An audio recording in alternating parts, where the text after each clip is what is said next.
Aaron est celui que Dieu a envoyé pour aller ramener Moïse donc de ce pays-là, pour qu'il vienne être libérateur. Donc il a été en quelque sorte le mentor de Moïse. Et ensuite quand ils sont arrivés, Dieu a dit une fois, il dit, je vais prendre mes paroles, je vais les mettre dans la bouche d'Aaron et dans ta bouche. Il a dit, je te fais Dieu pour Pharaon et Aaron sera ton prophète. Dieu a fait un privilège, un grand privilège à Aaron. Et Aaron opérait, quand il avait les yeux fixés sur Dieu, il opérait sans peur, sans reproche. Nous allons voir qu'est-ce qui s'est passé pour que ce grand homme de Dieu-là tombe dans la déchéance. Et cela doit nous parler ce soir. Dans Exode 19, Dieu dit, Exode 19, Dieu dit à Moïse de monter sur la montagne avec Aaron. Donc Dieu avait un destin pour Aaron. Dieu avait une grande destinée pour Aaron. Et quand Dieu voulait révéler le tabernacle, puisque Aaron était appelé à être le souverain sacrificateur, Dieu a dit à Aaron, et Moïse et Aaron, de monter sur la montagne, et Dieu allait dire quelque chose là-bas, Exode 19, et au verset 24. Exode 19, avant d'arriver à Exode 23 même, Exode 19 déjà, Dieu avait parlé. Beaucoup de gens ne lisent pas cet endroit-là, et ils ne savent même pas que Dieu a déjà parlé. L'Éternel dit à Moïse, va, descends. Quand tu vas descendre, il dit maintenant, tu monteras ensuite avec Aaron.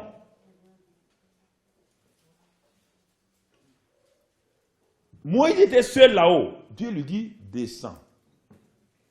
Quand tu vas descendre, tu vas monter avec qui? Aaron. Et si vous lisez, dès qu'ils sont montés, Dieu a commencé à donner les 10 commandements. Mais beaucoup de gens, quand ils lisent là, ils croient que Moïse était seul. Non. Il faut lire la Bible. On dit, monte avec Aaron. Donc, Aaron était là. Au premier niveau, il y avait Moïse, Aaron, et au second niveau, il y avait Josué, qui était sur la même montagne, mais n'était pas au même niveau que Moïse. Si vous lisez, quand Moïse va descendre la montagne, il va rencontrer qui? Josué. Mais où est parti Aaron entre-temps? Où est parti Aaron?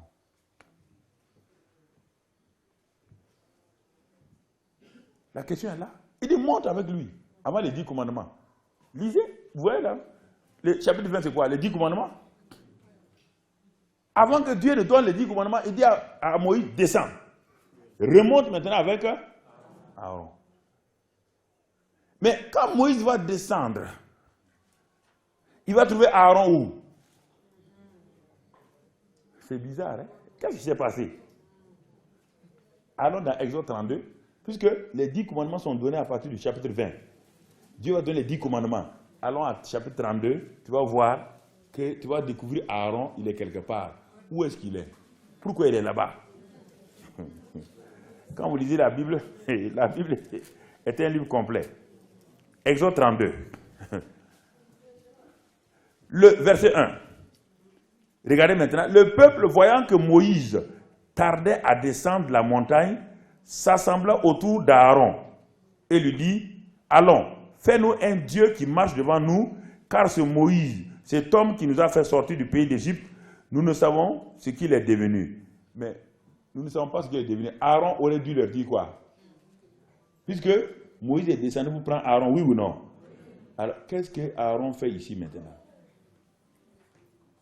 Et le peuple dit, on ne sait même pas qu'est-ce qu'il est devenu. Est-ce qu'Aaron a parlé? Il avait peur de qui? Vous voyez ce qui va lui arriver?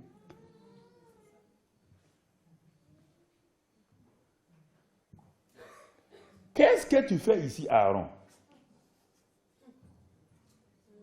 Est-ce que Josué était là-bas? Non.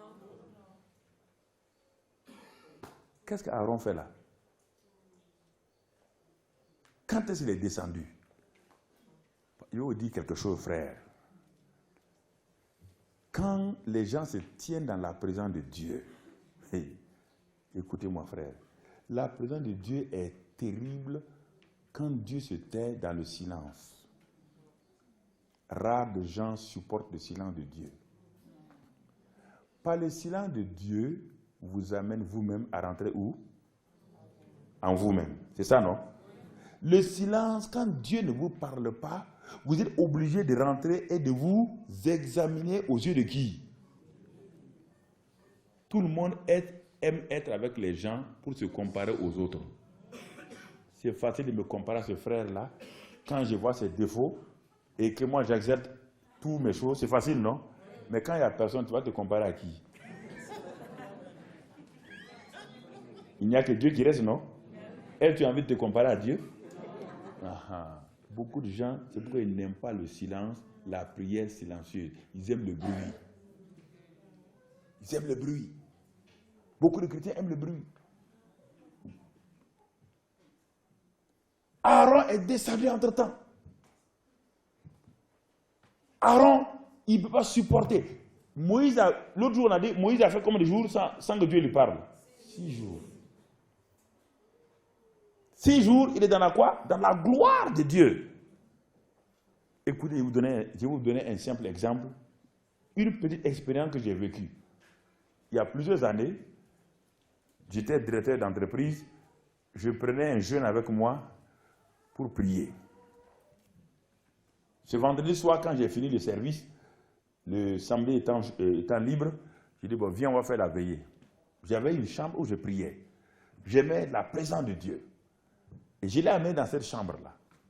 Nous avons commencé à prier à 22h, 23h, minuit, 1h, 2h. Vers 2h, 2h30, au moment où nous continuons à prier, la présence de Dieu descend dans la chambre tout doucement. Tout doucement, brusquement, il y a une lumière glorieuse qui remplit la chambre et qui descend, qui descend, qui descend. Comme lui n'est pas habitué, quand la présence de Dieu est descendue comme à 1 mètre du sol, moi j'étais aplati sur ma face. Et lui aussi, il s'est aplati, mais il était de l'autre côté. Et cette présence de Dieu n'est pas restée très longtemps, sinon on va avoir des problèmes. La présence glorieuse de Dieu, frère, mais tout ton cœur fait bougou, bougou, et tu ne peux plus parler. Alors, cette présence étant forte, j'ai senti à un moment donné que le jeune homme a saisi ma ceinture. J'étais couché, il était couché. Mais j'ai senti qu'il a envoyé sa main saisir ma ceinture. Et avec force. Mais dans mon cœur, je parle pas. Qui va parler? La présence de Dieu étant là. Alors, et puis à un moment donné, au bout de 15 minutes, la présence de Dieu, comme on éteint l'écran d'un téléviseur, quand vous étiez, ça fait... La présence de Dieu s'est retirée tout doucement. Il était déjà, donc, presque le matin. Quand cette présence de Dieu s'est retirée, mon frère et moi, on est sortis. On est sortis. Quand on est sortis, mais j'ai dit, mais pourquoi, quand la présence de Dieu est là, tu attrapes ma ceinture? Pourquoi tu attrapes ma ceinture? Elle me dit, frère, j'étais sûr et certain que Dieu est venu t'enlever. Et comme Dieu est venu t'enlever, je vais partir avec toi. Je lui ai dit, mais quand Dieu a enlevé Élie, son manteau est tombé, non? Si Dieu m'avait été venu m'enlever, à 30 mètres, ma ceinture allait tomber avec toi. Et dit, en tout cas, lui était sûr que Dieu est venu m'enlever, et lui, il a attrapé ma ceinture. Il dit, mais et ta femme et tes enfants? Il dit, non, ce n'est pas un problème. Il m'a attrapé aussi. Ce qui est important, lui m'a attrapé. Oui, frère, c'est pour vous donner. Alors, écoutez, voici, nous avons senti que la présence de Dieu pendant 15 minutes. Moïse a vécu là-dedans 6 jours. Est-ce que Aaron pouvait supporter ça? Il est descendu. Rapidement. Il préfère la présence des hommes. Par la présence des hommes, ouais, là, ça nous enorgueillit. On dit, mais il n'y a pas un homme de Dieu comme toi, on est content. Il n'y a pas une femme de Dieu comme toi, on est content. Mais quand on est devant Dieu, est-ce que Dieu dit ça? On a vu quelqu'un, on a envie d'entendre les choses. C'est notre cœur. Notre cœur, au contraire, fait quoi? Notre cœur nous condamne. On n'aime pas ça. Et dès qu'Aaron est descendu dans la vallée, les gens viennent vers lui dire, ils n'ont même pas dit ton grand frère, hein? Il dit, c'est ton Moïse là. Où il est parti? Donc, ils ont commencé à valoriser qui? Et quand on valorise quelqu'un, en réalité, il aime ça, oui ou non? Même si c'est ton grand frère, quand on te valorise, tu aimes ça, oui ou non? Est-ce qu'Aaron a dit non, laissez le grand frère et le petit frère tranquille? Est-ce qu'il a dit ça? On dit non, mais où il est parti? L'homme là, l'homme qui nous a conduits là, on ne dit même pas son nom, hein? On dit mais l'homme là, où il est parti? Il nous a abandonnés. Il sait qu'il ne peut pas, il a fui. Mais Aaron était là-haut. Est-ce qu'Aaron a dit qu'il lui a quitté la présence de Dieu? Il n'a pas dit ça. Et ils vont lui faire une proposition. Alors ils lui ont dit, bon, comme Moïse n'est pas là, et que toi tu es là, ce n'est pas difficile. Qu'est-ce qu'ils lui ont dit? Ils lui ont dit, fais-nous un veau. Nous voulons un Dieu visible, qu'on peut toucher, comme en Égypte. Et Aaron a donc dit aux gens, enlevez tous vos trésors, enlevez tous vos bijoux, et il a fait le veau d'or. Dès qu'il a fini de faire le veau d'or, il a osé imaginer, écoutez frère, la peur des hommes va vous faire tomber dans une hérésie terrible. Qui a parlé à Aaron dans le désert? Dieu. Est-ce qu'il a vu Dieu? Qui l'a établi prophète? Ce n'est pas Dieu. Quand Aaron est rentré dans la maison de Pharaon avec Moïse, il a vu la puissance de Dieu, oui ou non? Oui. Il a vu les miracles, oui ou non? Oui. Aaron a vu la mer rouge s'ouvrir, oui ou non? Oui.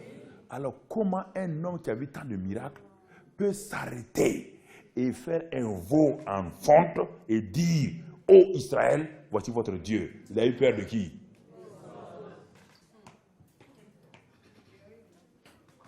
Ah, on dit, mais moi je ne peux pas faire. C'est que les hommes ne t'ont pas parlé. Moi je ne peux pas tomber comme ça. Aaron, ce n'est pas n'importe qui. Hein? Il a vu la puissance de Dieu. Qui dirigeait le bâton? Qui avait le bâton de Moïse? Qui faisait les miracles? Mais il avait tous ces miracles-là. Est-ce que quand il faisait les miracles, est-ce qu'il a le veau qui était le Dieu d'Égypte, est-ce que ce veau n'a pas été vaincu? Mais c'est ça, frère. La crainte des hommes détruit votre consécration.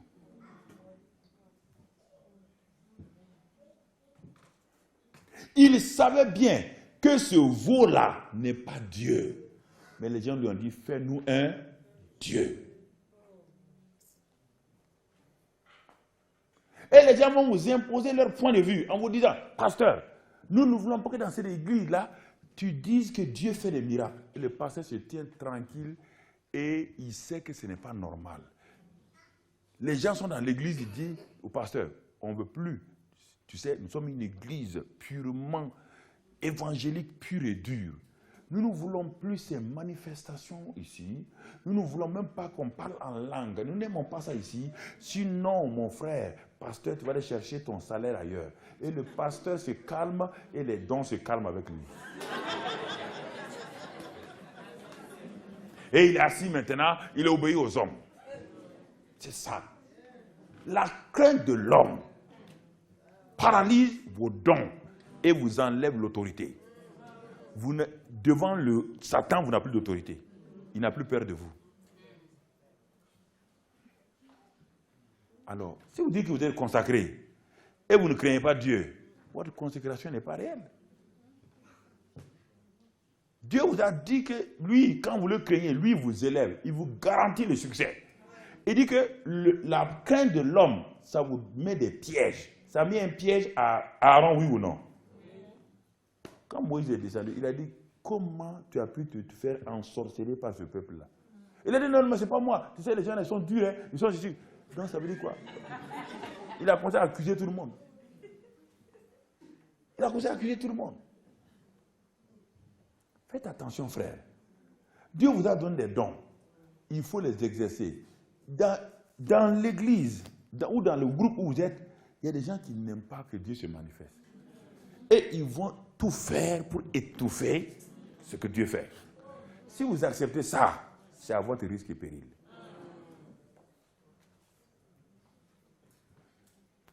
C'est à votre risque et péril. Votre vie, votre ministère seront pris en otage. On va aller rapidement après Aaron. Regardons un autre homme de Dieu et une autre personne. Saül. Regardons Saül. Saül a été établi comme roi.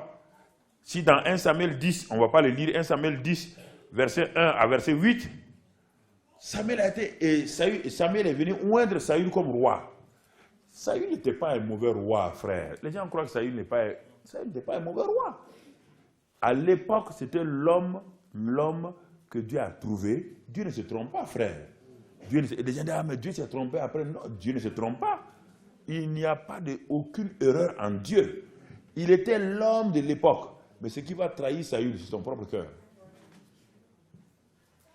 Donc, Dieu dit à Saül par la bouche de Samuel, dans 1 Samuel 10, verset 8, il dit, moi, tu as vu les signes qui se sont passés.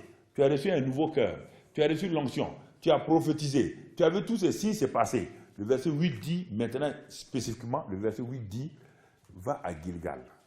Attends-moi là-bas jusqu'à ce que je vienne et que je te dise, va attendre 7 jours jusqu'à ce que je vienne et que je te dise ce que tu dois faire. Ça, c'est la parole de Dieu.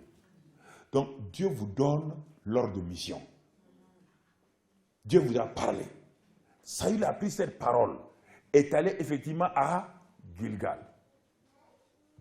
Et quand il est arrivé à Gilgal, à un moment donné, qu'est-ce qui se passe?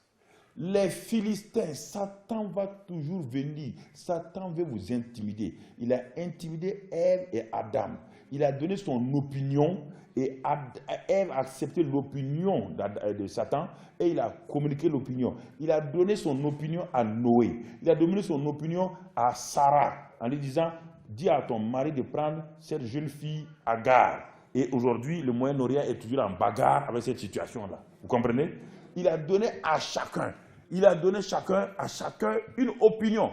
Et l'opinion que vous avez, frère, des hommes, si vous l'acceptez, ça va créer un problème qui va vous déranger toute votre vie.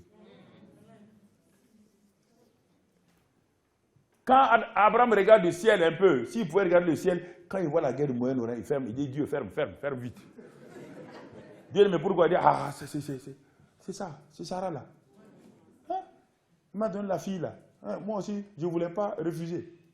Tu sais, les vieux ne refusent pas les jeunes filles. Hein?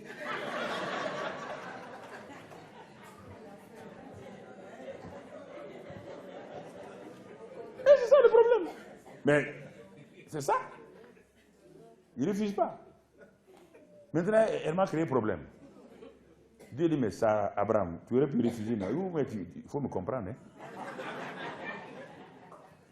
Écoutez, frère, Saül avait le même problème. Il attend, l'armée philistine attaque. Satan pour que Satan vous fasse perdre votre consécration, il faut qu'il vous attaque, il faut qu'il vous tente, il faut qu'il vous amène des circonstances qui vont vous faire croire que Dieu n'est plus avec vous. La parole de Dieu est là. Mais les gens disent, mais les circonstances viennent vous montrer que la parole de Dieu n'est pas réelle. Et dès qu'ils ont attaqué, 1 jour, 2 jours, 3 jours, tous les officiers généraux de Saül sont partis. C'est écrit dans la Bible. Les officiers qui sont restés disent au roi, il faut faire quelque chose. Tout le monde est en train de partir. Tout le monde est en train de s'enfuir. L'armée est démoralisée. Chef, fais quelque chose pour ramener l'armée. Mais la parole de Dieu avait dit, attends que je vienne 7 jours jusqu'à ce que je te dise ce que tu dois faire. Cela veut dire, quelle que soit la guerre, il sortira vainqueur. Amen. Quelle que soit la guerre que vous menez contre Satan, vous êtes déjà vainqueur par Jésus-Christ. Vous êtes déjà vainqueur. Plus que vainqueur. En vous appuyant sur l'œuvre achevée de Christ. Ne regardez pas les circonstances. Ne regardez pas les événements autour de vous. Ne regardez pas le vent. Ne regardez pas les tempêtes. Appuyez-vous sur le roc séculaire de la parole de Dieu. Enracinez-vous sur la parole de Dieu. Restez, Dieu a dit. Satan a essayé d'ébranler Jésus. Il a dit, Satan, il est écrit. Dieu a dit, un point, un trait, c'est fini. Satan a mis sa queue, il est parti. Restez sur la parole. Ne laissez pas vos sentiments, l'opinion des gens vous ébranler. Restez sur la parole. Donc, Saül est resté là, ouais, là, il est sous l'opinion des gens, et brusquement, les 7 jours sont arrivés. Il a dit, ah, tiens, Ah, Dieu ne m'en voudra pas. Les 7 jours sont arrivés. Mais est-ce que la parole est complète? Il a dit quoi? 7 jours jusqu'à ce que... Et ensuite que je te dise ce que tu dois faire. Est-ce qu'on lui a dit ce qu'il doit faire? Est-ce qu'il est arrivé? C'est le problème. L'obéissance partielle détruit votre consécration. L'obéissance partielle à la parole de Dieu détruit votre consécration. Et effectivement, le 7e jour est arrivé, le soleil s'est levé, Saül a dit Alléluia, j'ai obéi à Dieu. Il a dit amenez l'holocauste. Est-ce que l'onction que Saül avait lui permettait de faire des holocaustes? Chacun a une onction. Ne mêlez pas vos onctions avec les autres onctions.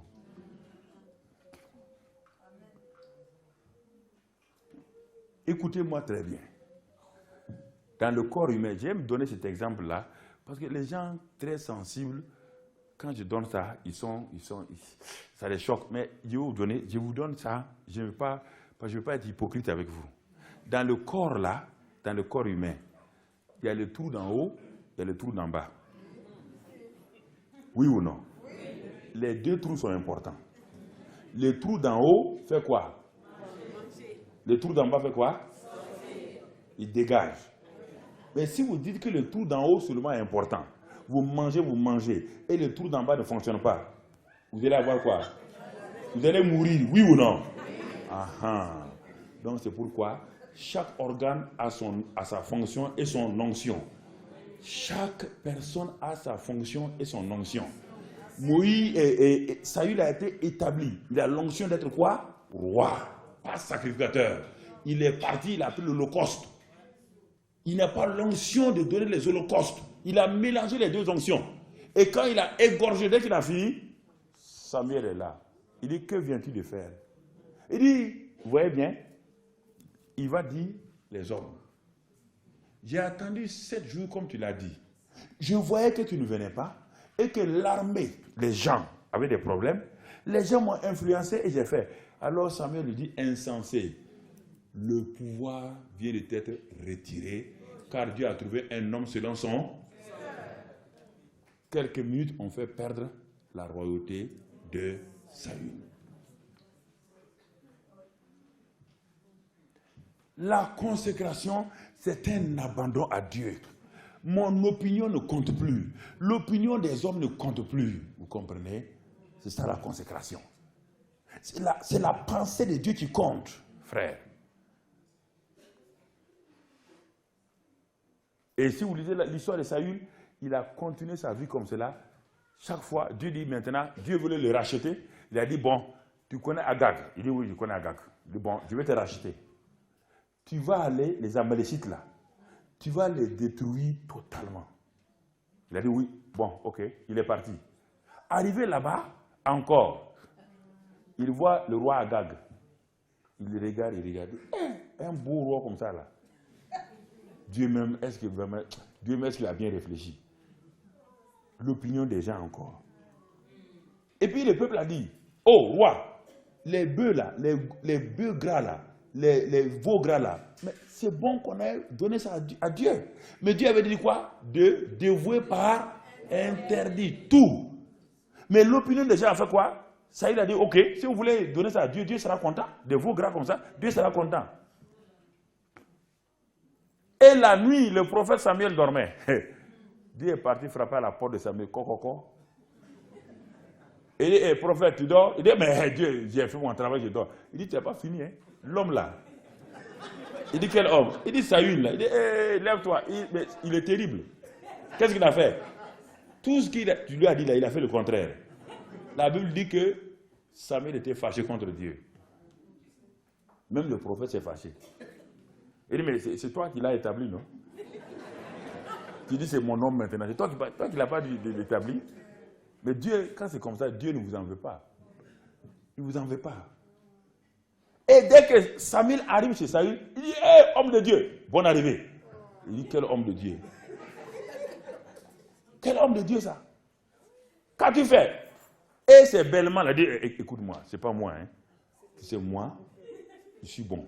Mais le peuple là, Mais ils sont terribles. Ils ont pris les bœufs gras, ils ont pris les veaux, ils ont voulu livrer. Il dit, mais tu as tué Agag. Il dit, mais Agag est un grand roi. On ne tue pas les grands rois. Donc ça veut dire Dieu a fait quoi? Une erreur.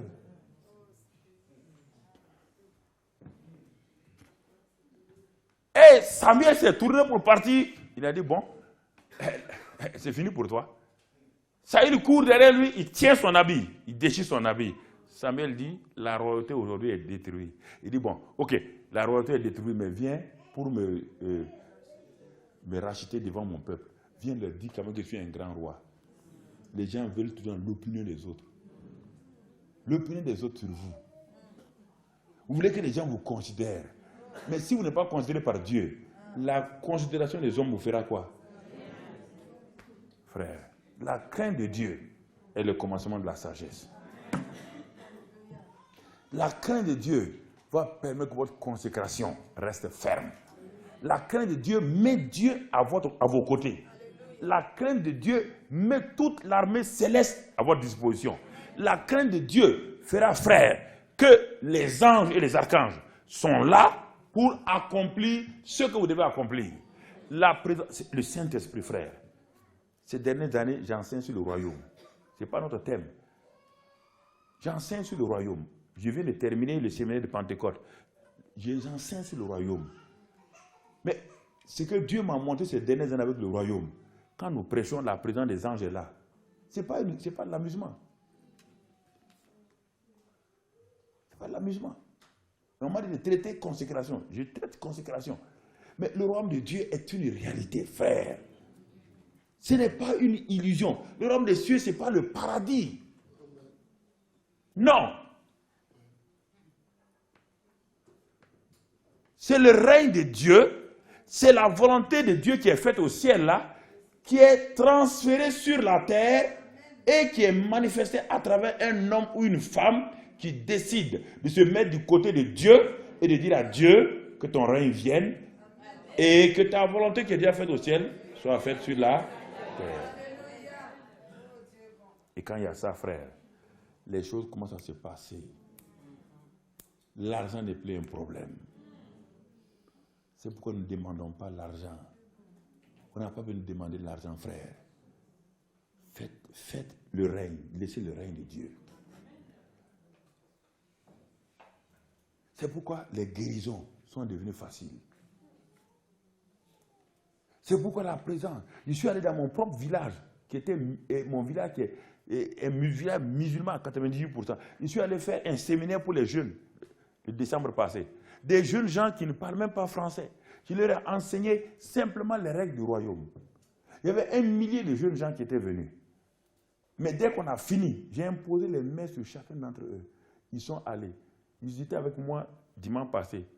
Et la semaine dernière, c'est Pentecôte. Tout est filmé. Des miracles, des aveugles voient, les sourds entendent, par des jeunes gens analphabètes.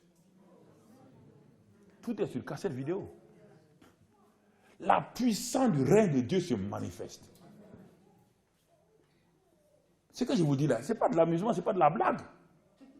Dans notre église, nous avons plus 15 nationalités. Nous avons des Américains, nous avons des Français, nous avons des Suisses, nous avons plusieurs nationalités qui sont là. C'est pourquoi on appelle l'église des nations. Ce que je vous dis là, si vous prenez ça au sérieux, votre christianisme va être bouleversé totalement. Votre christianisme sera changé. Ce n'est plus le train-train quotidien. Ce n'est plus le christianisme, je vais à l'église, je m'assois et je chauffe les bancs, je me lève, je m'en vais. Non, vous allez commencer à voir que Dieu est réel. Que le règne de Dieu est réel. Mais la consécration est tellement importante parce qu'elle a été oubliée. Donc, Saül a perdu. Et si nous regardons David, mais David était un homme selon le cœur de Dieu. David ne faisait rien sans au préalable consulter qui?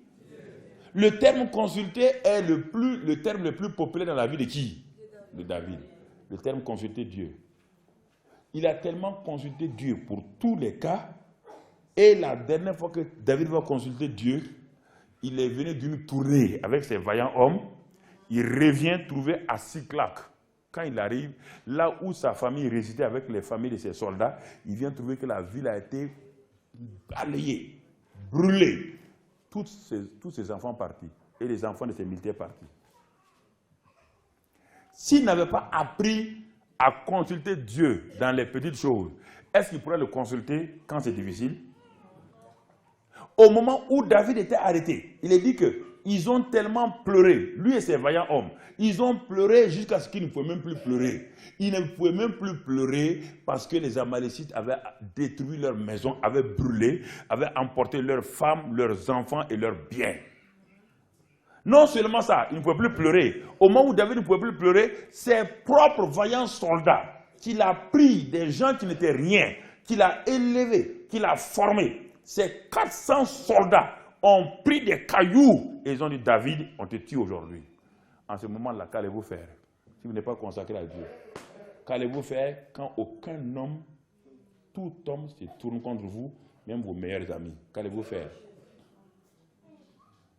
Qu'allez-vous faire, frères et sœurs? Qu'allez-vous faire? Vos propres amis ont ramassé à cause de l'amertume dans leur cœur, à cause du fait qu'ils ont perdu leur famille. Les cailloux sont dans leurs bras. Ils ont entouré David. David regarde ses vaillants soldats. Personne n'ose regarder l'homme parce qu'ils sont dans l'amertume. Personne n'ose le regarder. Ils veulent le lapider. La Bible dit, en ce moment-là, où David lui-même a pleuré dans le désarroi, la Bible dit qu'il s'appuya sur l'Éternel. Où était Dieu en ce moment pour qu'il s'appuie sur lui? Réfléchissez. Où était Dieu? On dit qu'il s'est appuyé sur lui. Est-ce qu'il y avait un rocher? Est-ce qu'il y avait quelque chose? Comment un homme, au moment où les cailloux sont levés, on va te lapider, tu peux t'appuyer sur Dieu?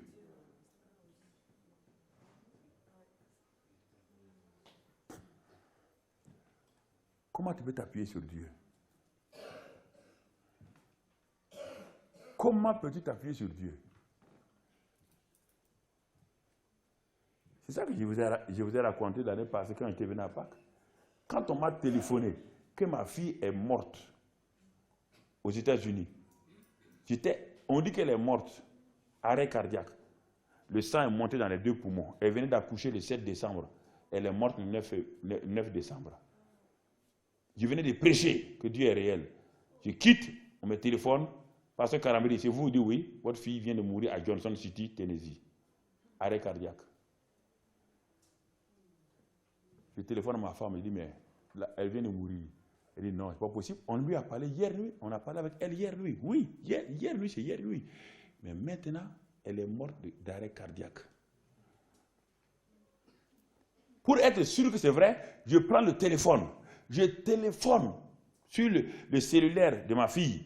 C'est sa copine malienne qui prend. Dès qu'elle a entendu ma voix, elle a crié. Donc c'est là que j'ai su que ma fille est morte. Son mari était là. On appelle le pasteur de l'église. Ils sont venus pour conforter le mari. Pour dire que bon, on va préparer. J'ai téléphoné. Dieu m'a dit, ta fille reviendra à la vie. Oui, je n'ai pas dit amen en ce moment, mon frère. Écoutez, quand il y a des choses, quand je dis sérieusement, il faut écouter. Il y a un processus que je vais vous dire. Je ne peux pas dire amen en ce moment-là. Je ne peux pas dire amen. Dans le cœur, il y a un problème. Ma femme est du corps médical. On dit arrêt cardiaque, le sang. Et les minutes sont passées. Le cerveau. Donc même si elle revient à la vie, elle sera comme un mollusque. Donc, logiquement, scientifiquement, il n'y a plus de solution. Je téléphone, je dis à mon beau-fils de signer une décharge pour dire qu'on ne peut pas enlever le corps. Que ton beau-père a dit qu'il vient. Ça, c'était le 9. Je suis allé aux États-Unis quel jour? Le 15. Je suis resté, j'ai fait mon séminaire au Burkina. Le 15, j'ai pris Royal Air Maroc. Je suis arrivé à Atlanta. Le dimanche, j'ai fait le séminaire, j'ai prêché là-bas. Nous avons une église à Atlanta. Nous avons ouvert une église à Atlanta. Mais quand je prêchais, tous les chrétiens me regardaient. Ils disaient, est-ce que papa Karambiri est normal? Sa fille est à Johnson City, morte. Nous sommes allés voir nous-mêmes. Il est en train de prêcher ici que Dieu est bon, Dieu est fort. Mais est-ce qu'il est normal? Quand j'ai fini, j'ai pris l'avion. Je suis arrivé à Johnson City. Quand nous sommes allés à l'hôpital régional de Johnson City, dont le président est membre de l'église de ma fille, ils nous ont amenés dans la chambre, le IQ, le Intensive Care Unit. Ils nous ont amenés là-bas. Quand j'ai vu ma fille, elle était doublée comme cela. La langue était là. Rien. Satan m'a dit, les médecins m'ont dit, on l'a gardé pour que vous voyez. L'opinion des gens sur moi était là. La pensée des sataniques était sur moi. Et mes yeux, même mes 5 sens étaient contre moi. Mes propres 5 sens m'ont dit, un homme raisonnable, un homme logique, ne peut pas faire autre chose que de dire, enterrez-la. Mais le Saint-Esprit me dit de ne pas le faire. Et le combat a commencé. Le 15, le 16, le 17, le 18, ça a continué. Le beau-fils et moi, on se relayait. Les docteurs étaient fâchés contre nous. Les infirmiers étaient fâchés. 2 infirmiers ont été licenciés à cause de ça. Ils sont venus nous insulter. Que, mais est-ce qu'on pense que ici c'est l'Afrique? Une femme qui est morte, elle est morte. Hein? Il dit, mais Dieu m'a parlé. Écoutez-moi, frère. Écoutez-moi. Chaque fois que je venais à l'hôpital, les médecins, tout le monde sortait la tête pour regarder. Ils ont dit après, mais ils ont dit à ma fille, que mais, quand ton père venait, tout le monde tremblait. On se disait, mais qu'est-ce que cet homme-là, quelle est cette foi? Pourquoi il ne veut pas accepter? Les docteurs iraniens, les docteurs qui sont venus, et libanais qui étaient là-bas, les docteurs américains, ils ont fait venir un hélicoptère, aller jusqu'à Knoxville, aller prendre des lits spéciaux pour amener. Le 18, le 19, je parle aux oreilles de ma fille. Je dis, Daniela, tu reviens à la vie au nom de Christ Jésus. Quand elle est revenue à la vie, elle dit qu'elle est partie 3 fois au ciel. Quand elle va rentrer, Jésus dit, ton papa t'appelle. Tu ne peux pas rentrer. Donc, mais elle ne bougeait pas. Je téléphone à sa maman, je dis à sa maman, parle à ses oreilles. Dis-lui, parle-lui, qu'elle revient à la vie. Dis à l'esprit de vie. On a parlé ainsi. Le 31, le 1er janvier, j'ai dit, bon, à son mari, Dieu m'a dit, ta femme va revenir à la vie. Moi, je m'en vais, parce que j'ai un séminaire en début d'année. Le 3 janvier, au moment où je me préparais pour aller prendre l'avion, je suis venu, j'ai dit maintenant, Daniela, tu ouvres tes yeux.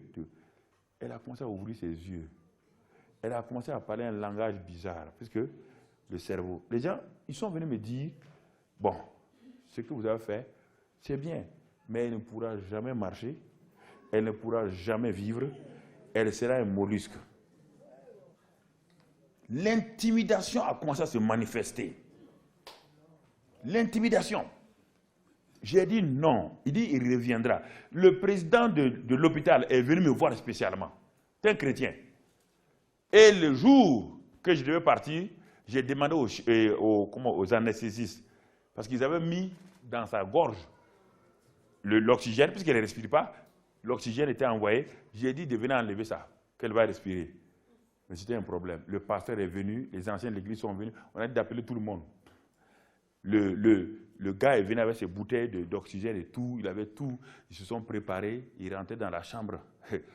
Ils ont dit de sortir. Parce qu'ils enlèvent ça, puisqu'elle ne respecte pas elle-même, les machines, j'ai regardé les trucs là, qui étaient dans la chambre. S'ils enlèvent ça, si ça s'éteint, c'est fini. Ils ne vont plus remettre. Son pasteur m'a dit que lui, quand j'ai dit d'enlever ces machines, lui, il avait peur. Il dit son cœur était... On est parti s'arrêter et j'entendais, je voyais les docteurs qui rentraient. Puis ils nous ont fait sortir, mais à travers les vitres là, je voyais les docteurs qui s'affairaient là-bas. Le gars s'est approché, il a tiré un peu ce qui était enfoncé là. Il a regardé les machines. Il a tiré encore un peu. Il a regardé. Ils ont mis d'autres machines ici à ses narines pour envoyer l'oxygène. Mais ce qui est dans la gorge là, ils étaient en train de tirer ça. C'était en train de tirer. C'était en train de tirer. C'était en train de tirer. Je causais avec les pasteurs, mais personne ne causait avec moi. Tout le monde regardait de l'autre côté. Non, écoutez, Dieu a parlé. Quand ils ont enlevé tout maintenant, ils ont vu brusquement, les machines ont commencé à remonter. Remonter, remonter. Elle respirait par elle-même. Et quand il y a eu ça, donc j'ai dit à son mari, moi je m'en vais, parce que ma fille est revenue, j'ai un séminaire à Ouaga.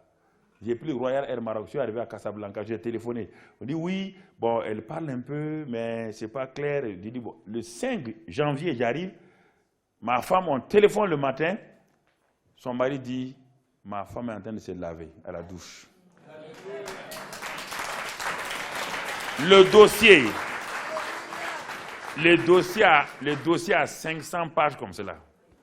La médecine, les gens ont quitté plusieurs endroits. Ils ont dit, c'est le seul cas qu'on a vu où la personne a vécu. Tu entends, mon frère? L'opinion des gens sur moi, la pensée satanique sur moi, devait m'influencer. Eux, aujourd'hui, ils sont en train de, ils vont finir le livre là, ils vont l'éditer à Knoxville. Les éditions, le livre sont témoignages. Les docteurs, et elle vient de passer les premiers examens, avec tous des A+, les docteurs ont dit que ce n'est pas possible. Le cerveau a plus fait qu'avant sa mort. Alors, écoutez, l'opinion des gens vous a fait perdre beaucoup de choses. L'opinion des gens vous a fait perdre des choses dans votre vie. On vous a dit, est-ce que toi, tu penses qui tu es? On te dit, mais toi, tu penses ceci ou cela. C'est ça qui a créé des problèmes à tous ces hommes. C'est ça qui a paralysé le jeune Timothée. Et Paul lui dit, mais comment toi tu peux être un homme rempli du Saint-Esprit avec l'imposition des mains et tu te laisses maintenant l'esprit de timidité venir voler les dons de Dieu? Est-ce que, frère, c'est ça qui fait que notre consécration, que le Saint-Esprit est attristé, ne donnez pas accès au diable. Ne donnez pas accès au diable, c'est-à-dire n'ouvrez pas vos pensées, n'ouvrez pas vos cœurs à la pensée humaine, ni à la pensée satanique qui va venir voler, influencer négativement ce que Dieu a mis en vous. Prenez position, frère. La crainte de l'Éternel va vous donner de comprendre ces choses-là. Bien-aimés frères et sœurs, on ne va plus aller plus loin, mais le grand Élie, qui a fait le grand combat spirituel qu'on a connu, il a fait descendre le feu. Il a détruit les prophètes de Baal et Astarté. Le lendemain, simplement, le matin, il était assis. Isabelle a envoyé une parole.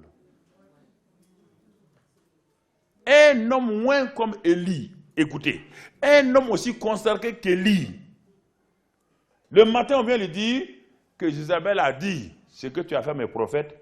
Aujourd'hui même, demain matin, je te ferai ça. La parole qui est venue sur Élie, il l'a reçue, oui ou non? Quand il a reçu, qu'est-ce qui s'est passé? Toute son assurance est partie.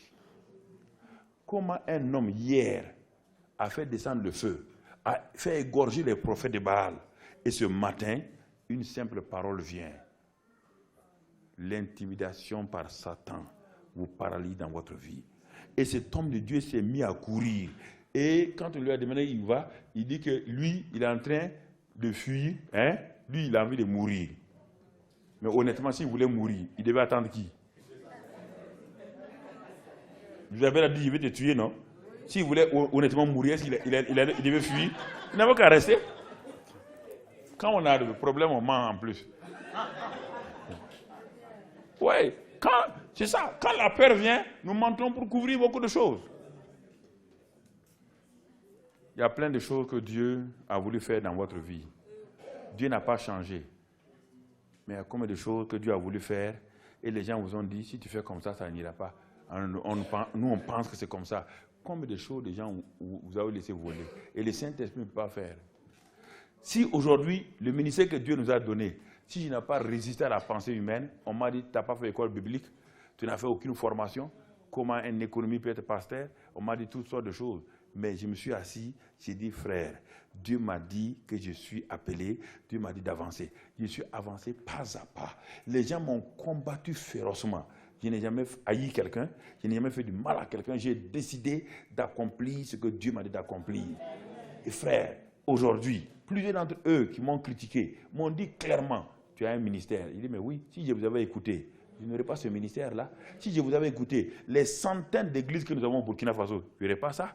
Les dizaines d'églises que nous avons dans les pays voisins, et en Côte d'Ivoire, en Guinée, au Niger, au Bénin, en France et aux États-Unis, toutes ces églises qu'on a ouvertes là, si j'avais refusé, elles ne seront pas ouvertes.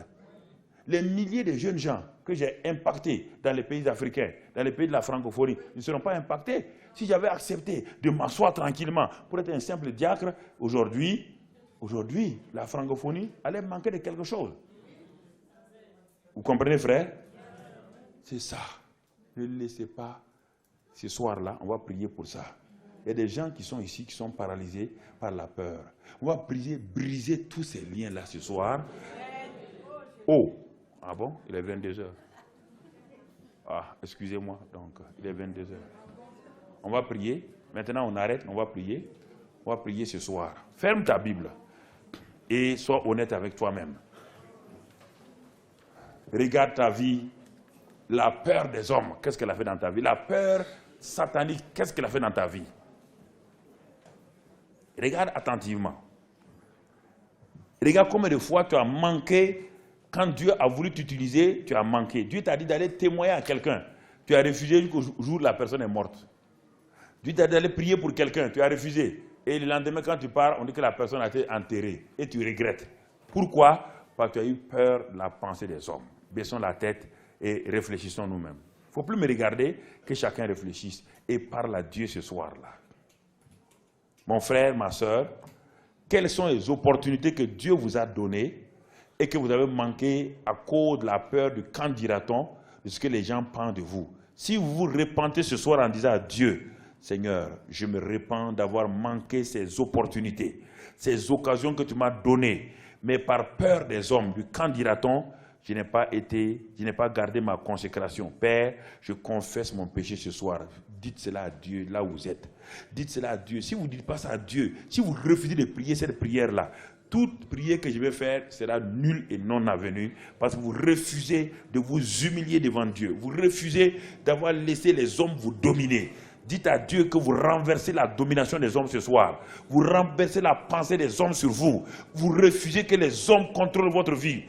Vous avez laissé les hommes contrôler votre vie. Dites à Dieu ce soir, Seigneur, je refuse que les gens m'intimident, que l'esprit de timidité dirige ma vie. Je refuse d'être un instrument de l'ennemi. Je refuse ce soir, Seigneur, je me détourne de l'ennemi et je me tourne vers toi. Je me répands de mes péchés ce soir-là, de mes péchés de peur, de mes péchés, Seigneur, de timidité que j'ai laissé dominer ma vie. Et je confesse ce soir, parle au Seigneur. Seigneur, viens à mon secours. Je plaide les mérites du sang de Christ Jésus. Lave-moi par le sang de Christ Jésus. Purifie-moi, Seigneur. Et ce soir, je brise, dis à Dieu que tu brises le pouvoir de l'esprit de timidité sur toi. Dis à l'esprit de timidité que tu n'as plus rien à faire avec lui. Dis-lui ce soir que tu appartiens au Seigneur. Dis-lui ce soir que le Saint-Esprit est en toi. Dis-lui ce soir que tu refuses d'être esclave de l'esprit de timidité. Repousse cela, résiste à Satan ce soir. Résiste à l'esprit d'influence. Résiste à ceux qui t'ont dominé. L'esprit de domination, de manipulation t'ont créé des problèmes. L'esprit de Jézabel t'a effrayé comme Élie. L'esprit de rébellion t'a bloqué comme Saül. Mais ce soir, dis à Dieu, je renonce à tout cela. Je renonce à tout cela. Je veux être un homme consacré. Je veux garder ma consécration. Je veux garder ma consécration, Seigneur. Ce soir-là, je fais cela au nom de Christ Jésus. Je fais cela au nom de Christ Jésus.